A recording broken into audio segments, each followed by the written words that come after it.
Good evening, y'all.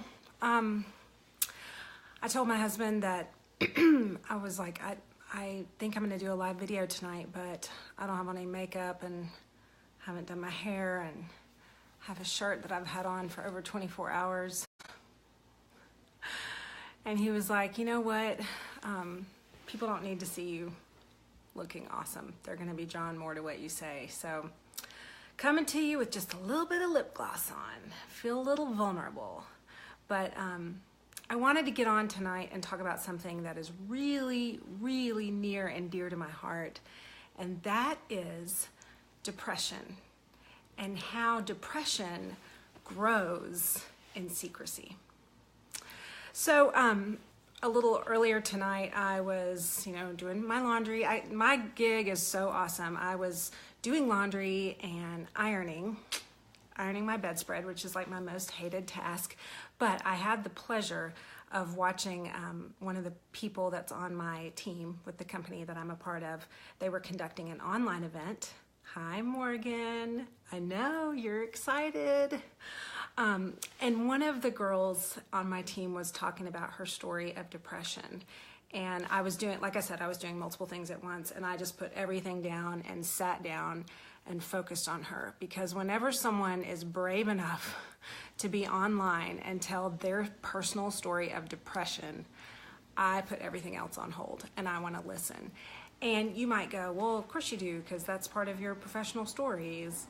You were a therapist, and so depression is, part of what you did. But I want to tell you, yes, but au contraire, because if you don't know me, hi, Melina. If you don't know me really well, then you might not know that major depression is part of my personal history. So I was just going to tell you, I wanted to talk about secrets keeping us sick, and the thing that I wanted to focus on tonight is depression.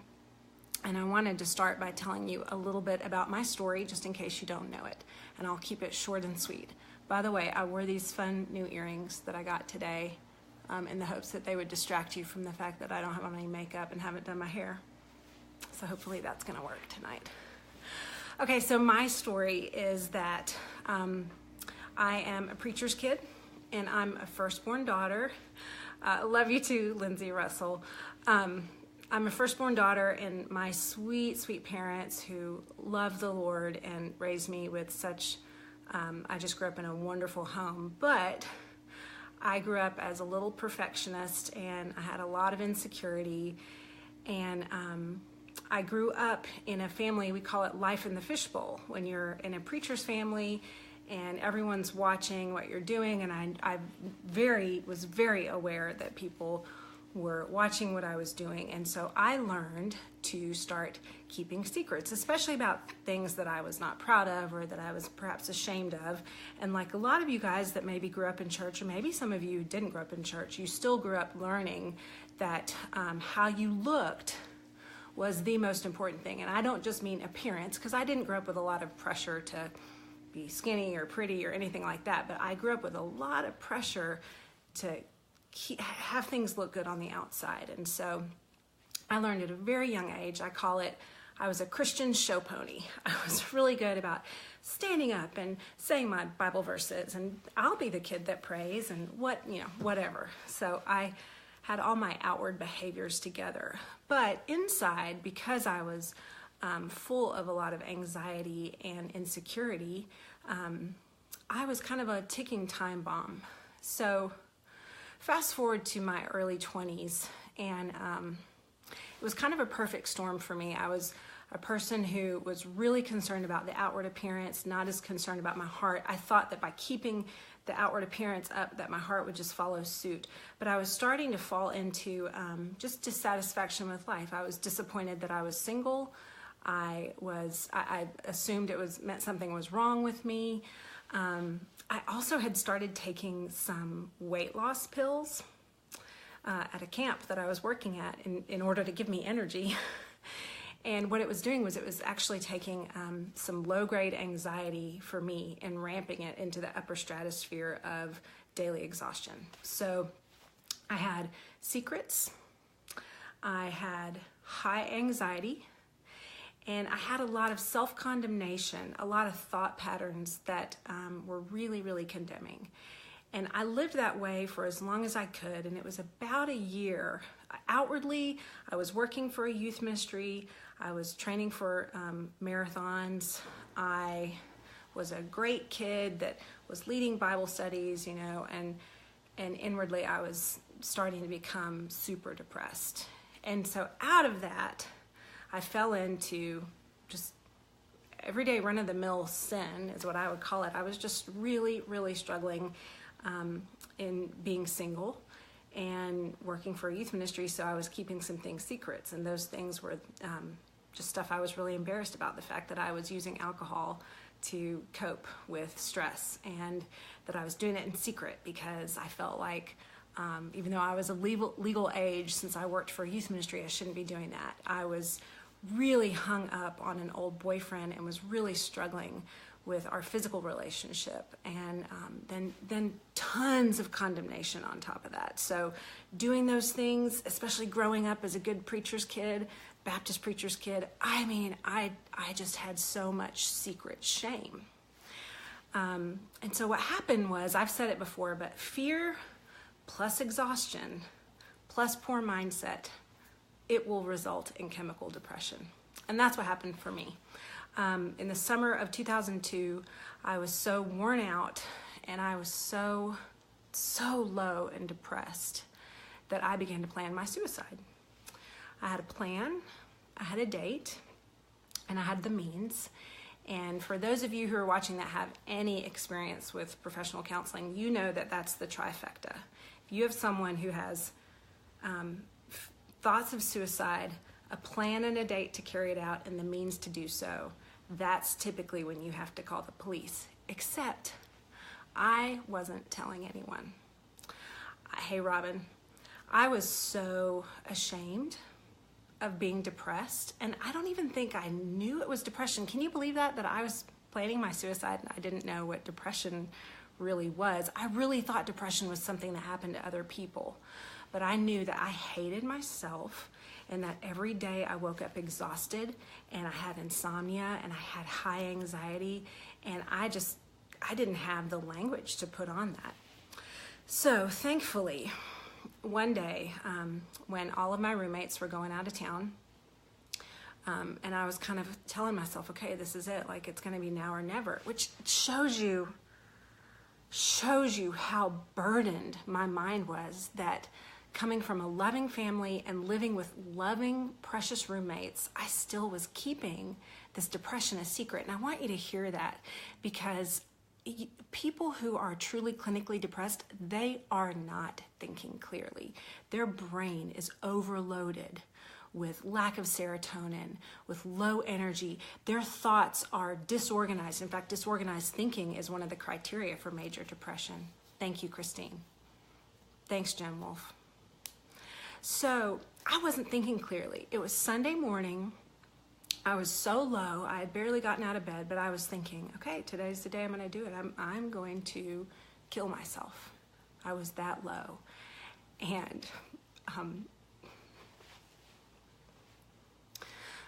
somebody knocked on my door. By the way, I lived in Dallas. Somebody knocked on my door, and it was my mother. And, my mom's a preacher's wife, and she never missed church. And so for her to show up at my door, July 2002. Sorry, I did not mean to start crying. I haven't cried about this in a long time. This is a story I've told many, many times. So I'm telling it tonight because I think someone needs to know. So she shows up at my door. She just got there. Like, I think God just put her in her car and sent her there. So she really did save my life. And I said, hey, Mom. And she just came and sat with me. She didn't make me talk a lot. She never, ever shamed me. And you know why? Because my sweet mama had gone through her own depression in secret in her mid-40s. And we've since talked about it. And if she were on tonight, she would tell you her story too.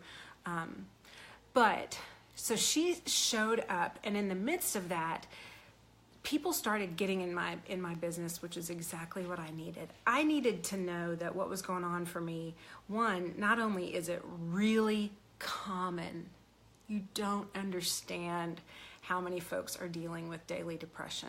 And there's various kinds, but probably the majority of people you know have been through, if not a major depressive episode, they've been through a long season of what we would call major depression, whether it's disorder or not. So the majority of the people you know have been through stuff like this. They might not have planned their suicide, but they've probably been living with this burden. So yes, Rach, people started getting in my business. And probably one of the best people to get in my business was my best friend's dad, who happened to be kind of like my boss at the time. He was head of the board of the youth ministry that I worked for. And he said to me something so powerful. He said, Becky, you've got to stop feeling so guilty for being depressed, and I want you to go get help. And he not only sent me to a therapist, he paid for my therapy. And it was something about the words, you've got to stop being so guilty for being depressed, that was like, oh, one, he called it depression. And I had never called it depression. I had gone to the point of wanting to kill myself, but I literally needed someone to name it for me, because I remember when he did call it depression, I was relieved, like, oh, okay, so I'm not just a horrible person. This is depression. And it was relieving, you guys. And then he named something that I had not understood. He called it guilt. And I didn't realize at the time that the guilt I was feeling was driving so much of the secrecy, because I felt so ashamed. So when he said, you got to stop feeling so guilty for being depressed, I want to send you to therapy, I just at that point, it was like, I just felt like I crawled into a hospital bed, like, somebody take care of me. And I went to therapy for 6 months. And Gwen Shaw, shout out to Gwen Shaw. I don't think she's still practicing here in Dallas, but she was a huge, huge part of helping save my life in that season. So I went to therapy. I was so depressed that probably the first month was just, again, sharing confused thoughts, disorganized thinking, low energy, all of it. If you've had depression, you know what I'm talking about. And then there was a session or two where I remember the sensation of feeling like the clouds were starting to part, like I had been in a storm and didn't even realize it. And I came out of this one session and the guilt was starting to break up. I wasn't feeling so constantly guilty all the time. Thank you, Justine. You know what I'm talking about. And it was like, oh, look, the sky's blue. I hadn't even realized it. Oh, wow, the colors are looking brighter. Now, so much of this was due at the time just strictly to talk therapy. There's a reason why talk therapy works, you guys, and it's because when we talk about things, it starts to take away the shame. So I want to say this. If you've dealt with depression or are dealing with depression, it is so important that you name it and talk about it. Naming it and talking about it begins to take away the stigma and the shame of what you're feeling, and that is a huge deal. Romans 8:1, got my Bible out. Therefore, there is now no condemnation for those who are in Christ Jesus. And that's so crucial that people know when they're feeling depressed, is you are not condemned for this at all. I cannot tell you how many times people, especially Christians, would come to me for professional counseling, and the shame was so palpable. They were even ashamed of getting help. You guys, we have to work on removing that stigma. Depression is the only disease where people actually feel guilty for trying to get better. It's absolutely ridiculous that we would so shoot the walking wounded, that they would feel condemned for talking and naming what's going on for them. You would never tell someone with diabetes, well, you really shouldn't be on insulin, or, you really should not seek chemotherapy. I can't even believe you're talking about this. And we might not still, maybe in this day and age, maybe we might not still have that tone of condemnation, but do you know what people tend to do when others are depressed? They're like, And they might be physically present, but they're kind of non-verbally backing up. And y'all, people feel that. My favorite thing about counseling was when someone would preface anything they were going to say with, "This is the first time I'm going to share this with someone." And I always knew something big was coming.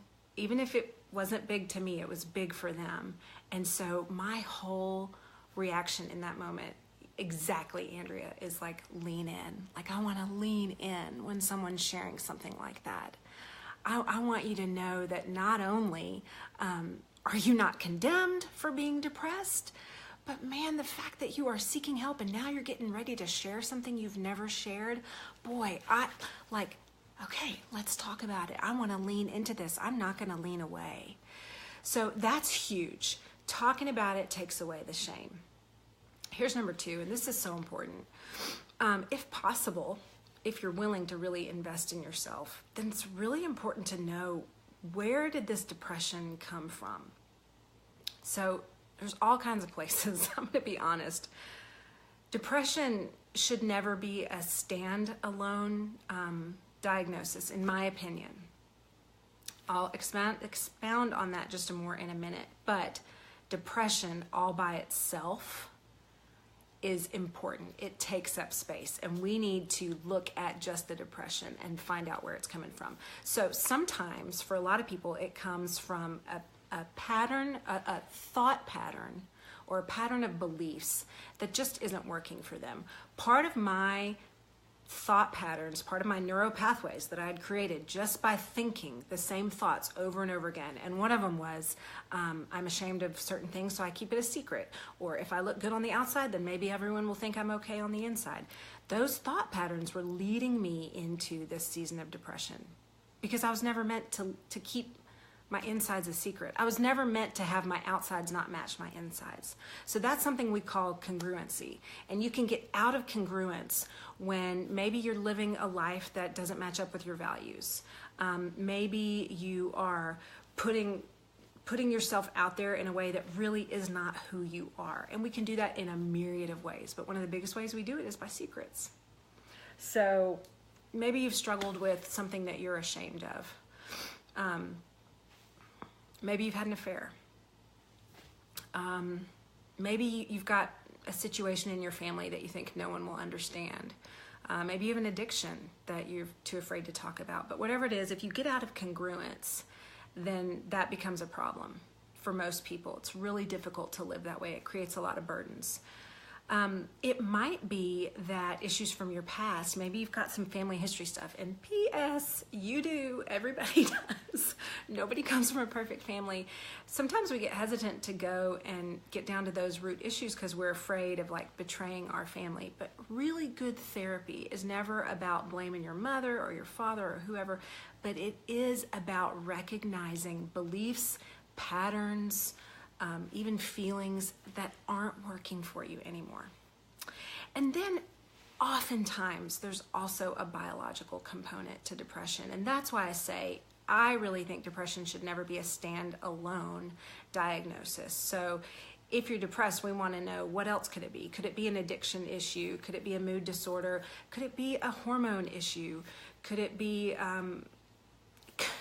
a gut health issue? I've got to say that because it's so crucial that you hear that.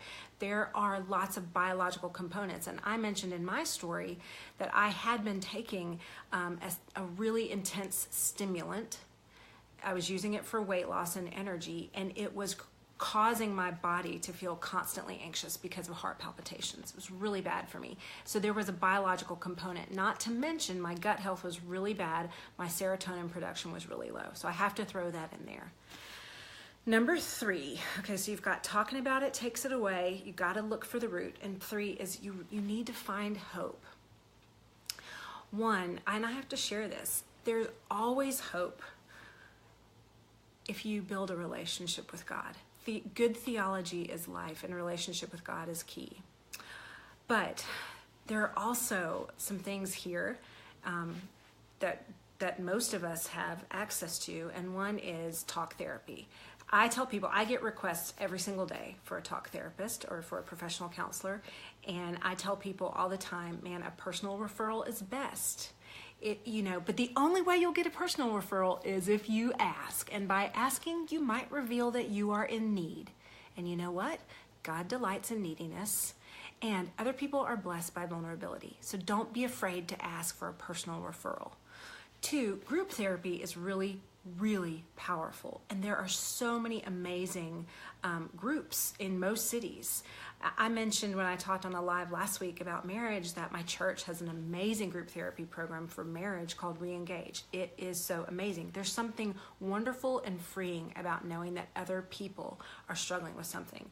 Whether you are struggling with infertility or in your marriage or with a major mood disorder or with addiction, hello, we have amazing access to 12-step groups, and I am a 12-step group believer.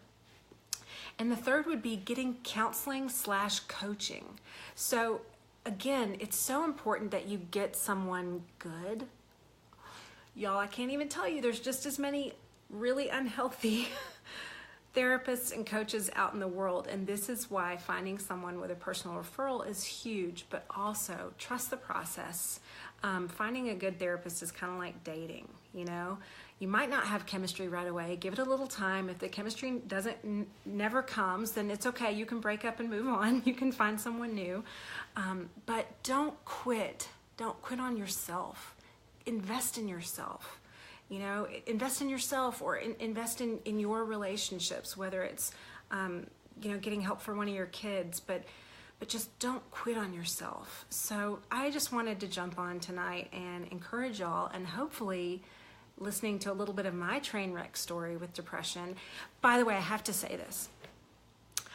I am who I am, not despite going through major depressive disorder. I am who I am because of it. Like, it has made my life better. I regret some of the things that I did when I was really depressed, but I have to say, God's worked it all for His glory. And I really think more people are blessed by an area in my life that I was a stumbling, bumbling mess, that I was struggling, I was hurting. I'm not blessed by perfection. I'm blessed by people who have struggled and been sorrowful, and God has brought them through, because that tells me there's hope for me.